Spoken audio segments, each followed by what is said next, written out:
And we can handle exception in Java as well. So exception handling in Java is one of the effective means to handle runtime errors so that the regular flow of the application can be preserved.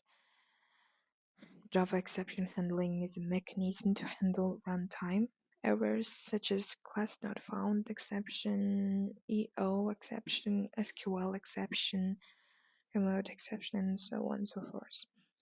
And exceptions can be caught and handled by the program. When an exception occurs within a method, it creates an object. This object is called the exception object. It contains information about the exception, such as the name and description of the exception and the state of the program when the execution appeared.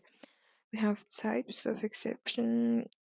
Java defines several types of exceptions that relate to its various class libraries. And Java also allows users to define their own exceptions. First, we have user-defined exception and built-in exception. Built-in exception, we have types of built-in exception as well. First, we have checked exception. It has like class not found exception, interrupted exceptions, IO exception, instantiation exception, SQL exception, and a file not found exception, and unchecked exception that contains arithmetic exceptions, class cast exceptions, null pointer exceptions, array index. We have methods to print the exception information. Like first we can print it using print stack trace. Like for example, we created a class called GFG, and it has A and B variables embedded, and we want to divide A to B, but we cannot divide it because we cannot divide number to 0. So we use here try and catch, and try we use our output that we want to get, and for catch like we use exception to print it, and we use print stack trace to it.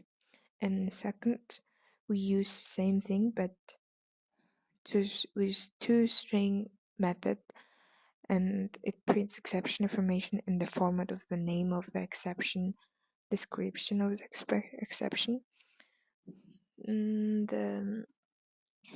it's really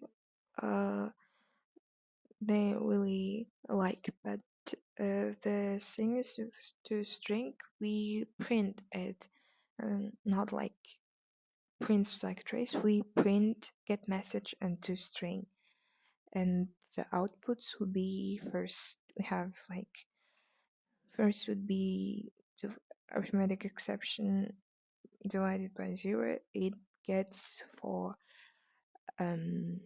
print stack trace. It prints exception information in the format of the name of the exception, and second arithmetic exception divided by 0. It's also an exception, but it's with toString, and the last one only prints the description of the exception.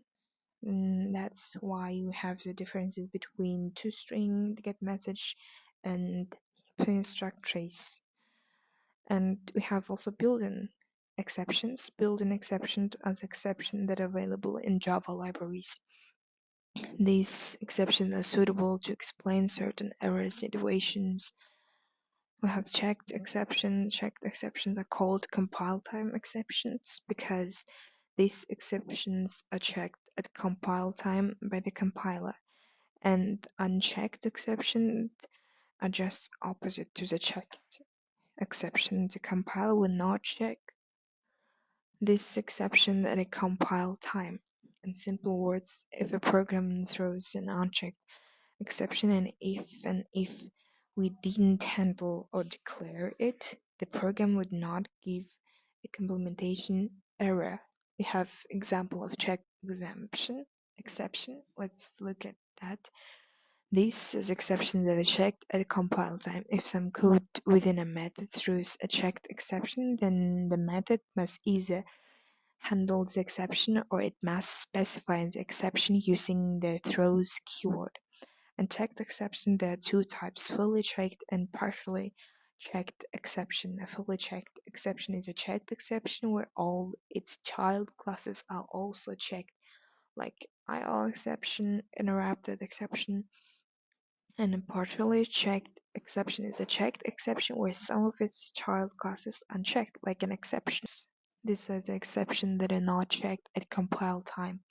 It is up to the programmers to be civilized and specify or catch the exception in Java exception under error and runtime. Classes are unchecked exception. Everything else under throwable is checked.